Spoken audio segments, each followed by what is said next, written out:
Hi guys, welcome to another episode. In this episode we are going to add one more abstract layer. The physics engines are the foundation of the modern 3D games.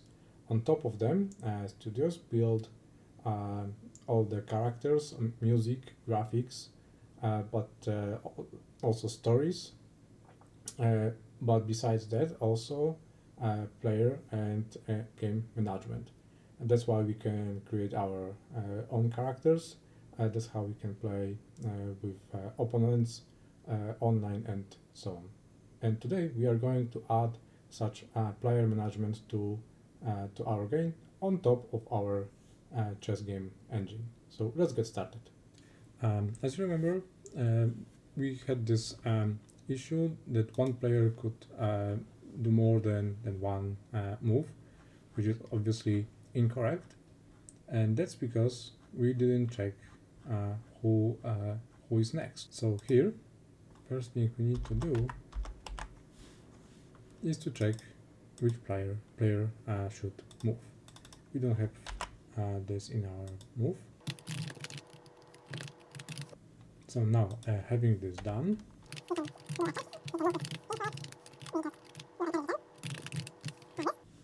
we could also remove this negation and move all this code inside of this if statements, but that will just make this unnecessary nesting in our code. Here we return move as well. This is the last return. So now we can go to our user interface, like here, and before this check, we will add one more, like this.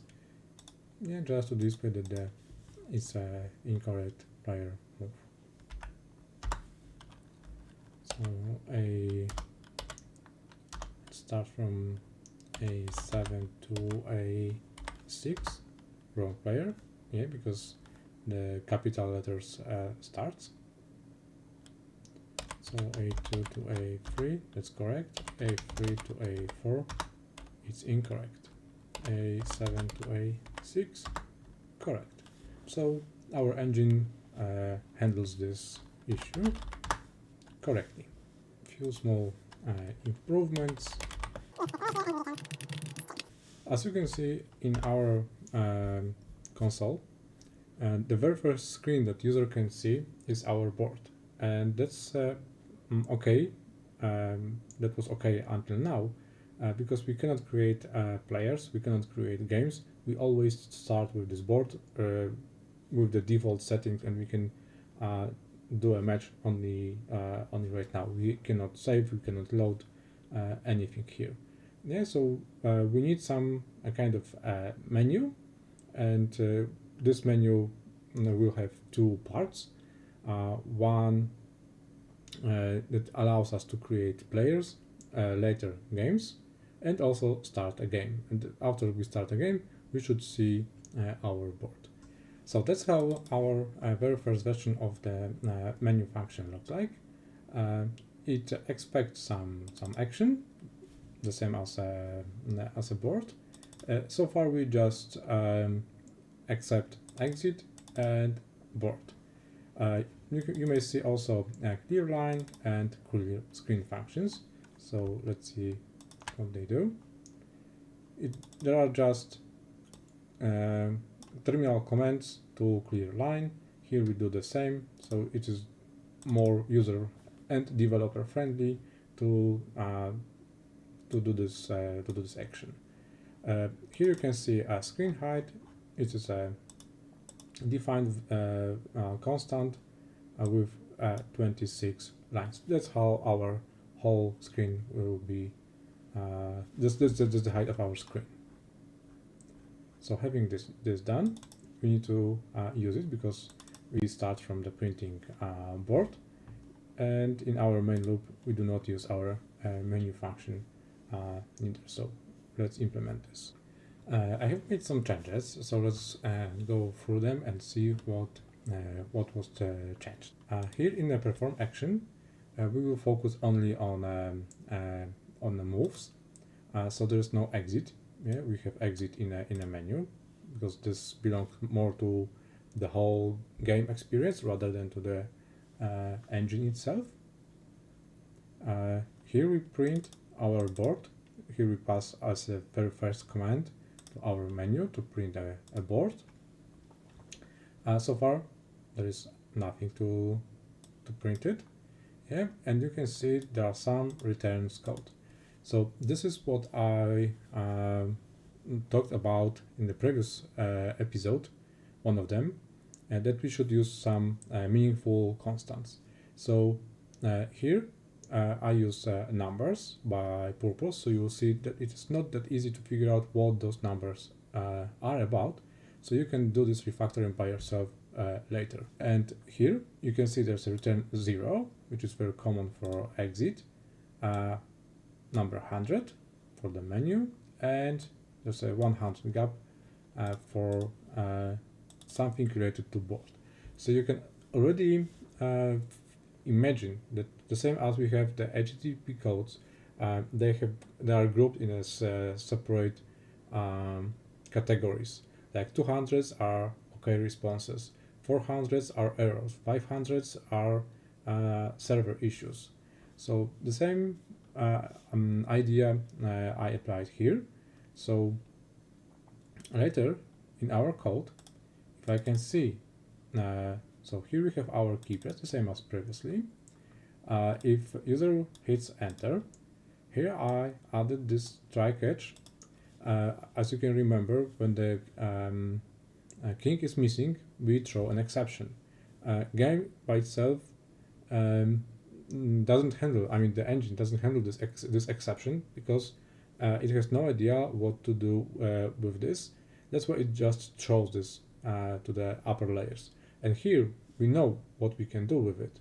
Yeah, so we grab this exception and we display this to the end user. So here, after perform action, which is here, yeah, so we make a move, and if there was no move, so there is no message to display, so we return 100. Yeah, so there was no move, which means it's something that menu should handle, like exit, for example, or board command. So result is a 100, so it means that we are in menu. So we pass the same action that we passed to perform action to menu. And now we also check the result. If it's 0, it was exit, right? So this is this return 0. And result, we erase result. Setting this value to true, we also exit our main loop. If the response is different than 100, we just erase action and we clean the currently pressed key. If the result is equal or more than 200, which is also in this case our board, we are not in a menu anymore. That's why we set false, which means that we will not display and will not try to catch these comments in a menu. If you are not in a menu, which means that we are in a game, so if the result is numeric, we just erase this. We do this clear line that I already showed you, and we print our game.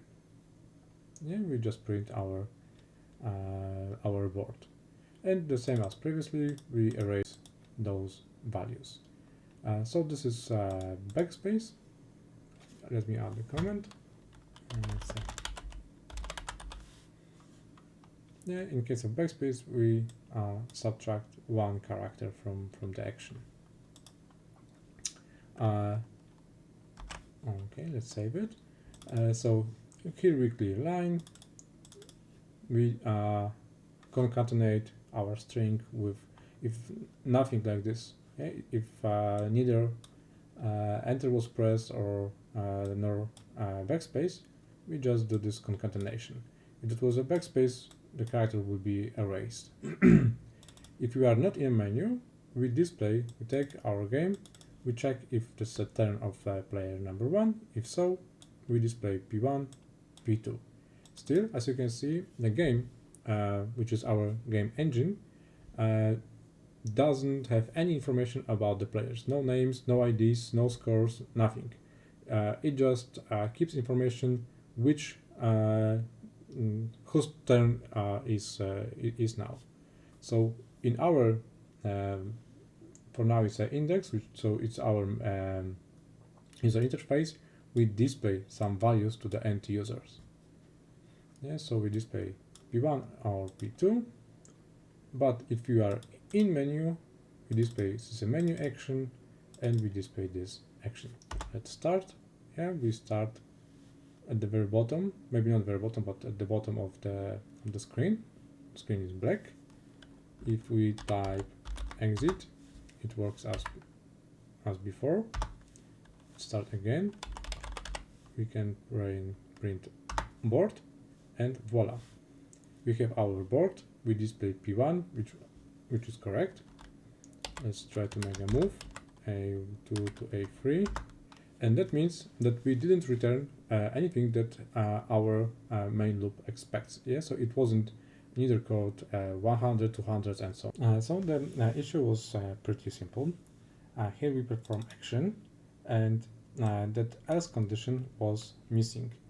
Yeah, so we return some error messages, which means that there were some issues with the move. But in case if the move was correct, we return empty message. Empty message means that we returned a number code 100. And if the code 100 was returned by our function, it means that this kind of action wasn't handled by our perform action. Like for example, exit. Yeah, exit will return 100 because it's not a move. It will return false move. It is false move. The message will be empty. So this perform action function will return code 100. The same is with the menu. If menu cannot recognize a command, will return message 100 as well. So here we have perform action, and action, then the move was correct, so that's why we couldn't return 100 here. So here it is. We start with the menu action prompt. Let's print a board, and it's A2 to A3. Now we display a good move, and also you can see there's a P2 in a square brackets to indicate that now player 2 should make a move.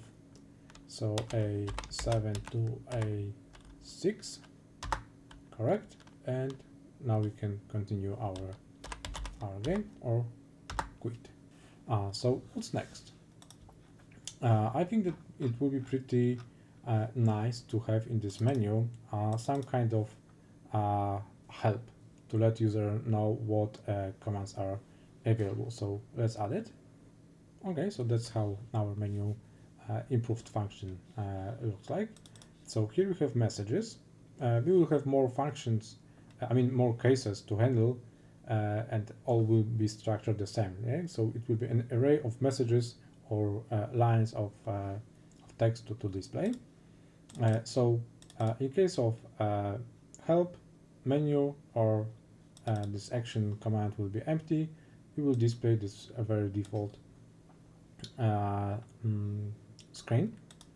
And in a game, we just display how the move command structure looks like. And commands, we have board, and we have exit. And here, if there are any messages to display, because not all messages have something to display, like this board or exit,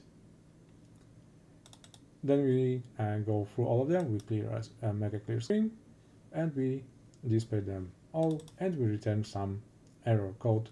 In this case, it's a 102, which means that we handle this message in this menu. So our function here will treat this as a handled message. And let's go back to our console to see how it looks like. Our screen is empty, so we can type help and we can see our help message.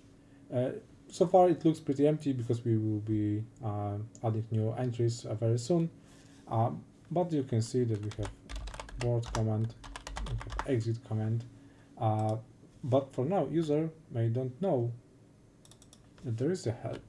So let's make the help as a default action.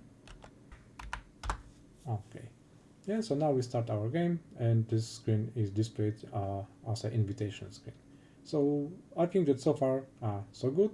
Now it's time to make this player management stuff.